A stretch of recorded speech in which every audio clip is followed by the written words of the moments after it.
Ce qui nous intéressait dans l'opération, c'était cette mixité d'occupation, pouvoir associer un foyer handicapé, un petit équipement centre d'accueil de jour qui fait à peu près 200 mètres carrés et des logements familiaux, sociaux.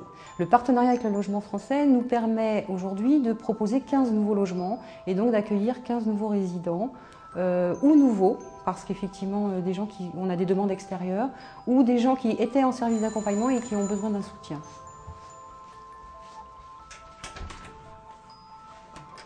Bonjour.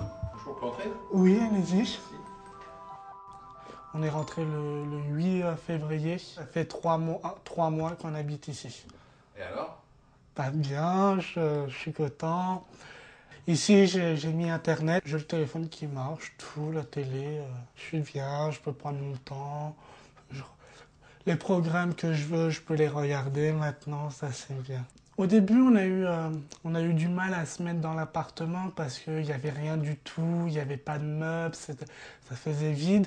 On regrettait en face parce qu'en face, il y avait des meubles, il n'y avait pas rien à acheter. Mais là que c'était tout à notre charge, ben on a appris les valeurs d'argent un petit peu. Et voilà. En foyer d'hébergement, on a un accompagnement, une proximité, tout en travaillant notre capacité à aller vers la ville. On n'est pas encore dans la capacité d'être seul en ville, mais presque. Ce que j'ai trouvé très intéressant, moi, par rapport à notre collaboration là avec le logement français, ça a été de pouvoir se rencontrer régulièrement en fonction des besoins et de l'évolution de la construction. Ce qu'on souhaitait, nous, c'est que ce soit dans une construction qui s'ouvre à d'autres, à des gens ordinaires. Ça, cette première demande a été entendue. Ensuite, on est rentré dans des travaux qui étaient de plus en plus fins au niveau des studios. Et là encore, à chaque fois, il y a eu un travail de partenariat qui s'est réalisé. Enfin, en tous les cas, j'ai eu le sentiment que la PUI a pu donner des finesses dans la construction et dans l'élaboration des studios qui ont été entendues par le logement français et qui font qu'aujourd'hui, on a une vraie bonne réponse à nos besoins. Par exemple, il était prévu des kitchenettes dans les studios. Et c'est bête, mais quand on met une kitchenette, quelquefois c'est mur à mur. Et quand on est handicapé physique d'une main, par exemple, il est parfois compliqué de cuisiner si on n'a pas d'espace. Donc il suffit de mettre un petit plan de travail à côté pour pouvoir poser une cuillère, une casserole avant de reprendre pour remettre sur le feu. Et ça limite des mises en situation de danger. Donc c'est des finesses comme ça, qui ne sont pas forcément, voilà, qui ne coûtent pas cher, mais qui sont dans l'attention du besoin et une connaissance de la personne que nous on a et qu'on a pu transmettre au logement francilien. On n'ouvre pas un foyer intégré ou un foyer quel qu'il soit sans autorisation préalable. Donc cela demande un gros travail initial et entre les autorisations de fonctionner et la réalisation, il peut s'écouler 4 ou 5 ans. Pour exemple, pour celui-ci, nous avons l'autorisation depuis 2007 et finalement l'ouverture officielle se fera en 2011. Ce qui fait quand même 4 ans, mais 4 ans pendant lesquels il y a eu aussi la construction de l'immeuble, et nous, la réflexion toujours associée au développement de ce projet. Mon intérêt sur cette affaire, c'est que j'ai senti qu'on trouverait le trépied nécessaire à la conception d'un projet, c'est-à-dire un maître d'ouvrage, un architecte qui dialogue, mais avec un maître d'usage. On savait dès le départ qu'il y aurait ce dialogue de ces 3 parties. Et je pense qu'on résoudrait beaucoup de problèmes dans le domaine de l'urbanisme si cette pratique était toujours observée. C'est courant dans le domaine de la construction privée, bien sûr, mais dans le domaine du logement social, ça m'a paru assez exceptionnel. Ce genre de projet va se réaliser de plus en plus parce que c'est la demande des élus. Aujourd'hui, on ne fait plus de grands bâtiments de logements sociaux. On voit bien que dans les quartiers, on a de l'accession, on a des logements sociaux et du produit adapté sur des populations un petit peu différentes, qui sont des seniors, beaucoup de demandes, des populations handicapées mentales ou physiques, ou des personnes, par exemple dans des maisons relais, qui ont eu des accidents de la vie et qui doivent réapprendre petit à petit à vivre normalement. Et ces petites structures doivent être au milieu de la ville, doivent être au milieu des quartiers et doivent être au milieu des immeubles. Et tout le monde doit vivre en symbiose. Et c'est ce que demande le maire. C'est ce que demandent les agglomérations qui sont de plus en plus présentes. Il faut qu'on réponde à leurs besoins avec des multiproduits et surtout plus du monoproduit. Et donc ça demande de l'apprentissage, ça demande de la réactivité, de l'humilité, parce qu'il faut beaucoup écouter les associations avec qui on travaille.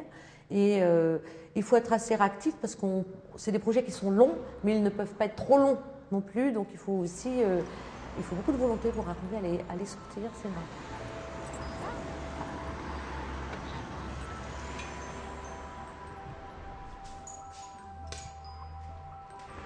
On n'est pas vraiment dans un foyer, parce que pour moi, un foyer intégré, tout le monde mange ensemble, et après on réintègre notre chambre, quoi. Que là, on a chacun notre appartement et tout, on est autonome et tout. C'est vrai que je me suis bien faite. Étage 5. J'y croyais pas que j'allais vivre ici, quoi. L'appartement était vide et tout, et j'ai commandé des meubles. La commode, le bureau, je fais mon repas, je vais faire mes courses. Oui, c'est agréable. Parfois, il y a un petit problème d'insertion au départ dans ce type de nouveau bâtiment. Il y a des gens qui ont des préjugés, qui au départ ne savent pas très bien. Et donc il ne faut pas que l'architecture, en plus, soit marquante, stigmatisante. Et donc si elle participe elle-même à l'intégration, montrer que non seulement c'est normal, mais c'est architecturalement comme le reste de la cité, c'est une incitation à l'égalité. Le premier moment d'émotion passé, ça s'est admirablement bien déroulé. Et maintenant, le foyer est totalement intégré. Et c'est ce qui se passe à Chaville de la même façon. Ces foyers-là, généralement, maintenant, ne suscitent pas de craintes particulières. Je dirais au contraire. De toute façon, les maires, à un moment donné, ils rencontrent une problématique, surtout lorsqu'on est en centre-ville, qui est multiple. C'est effectivement, je veux du logement social, éventuellement je voudrais des commerces, voire sur une commune que j'ai en mémoire, je souhaite par exemple des équipements municipaux, une crèche. Bon, nous sommes donc obligés d'arriver avec la possibilité de répondre à la globalité du projet, voire éventuellement de conseiller le maire, même sur des domaines comme les crèches où nous ne sommes pas sur notre terrain, je dirais, de légitimité première. Ça c'est Robin, ça c'est Christophe et Alexandre. Ça c'est le CAJ avec le bureau. Et ça c'est la salle d'activité. Maintenant, on sait vraiment faire du produit multiple, mitoyen, coexistant, qui fonctionne, qui satisfait à la fois les demandeurs de logements sociaux et les associations qui vont utiliser les équipements, tant sur le plan opérationnel que sur le plan fonctionnel, c'est-à-dire sur le plan financier et du fonctionnement des équipements. Donc ça, c'est quelque chose qu'on a appris, qu'on sait faire, c'est quelque chose qu'on doit faire de plus en plus parce qu'on n'est plus aujourd'hui dans la demande d'habitat sur du monoproduit, on est sur du multiproduit mitoyen.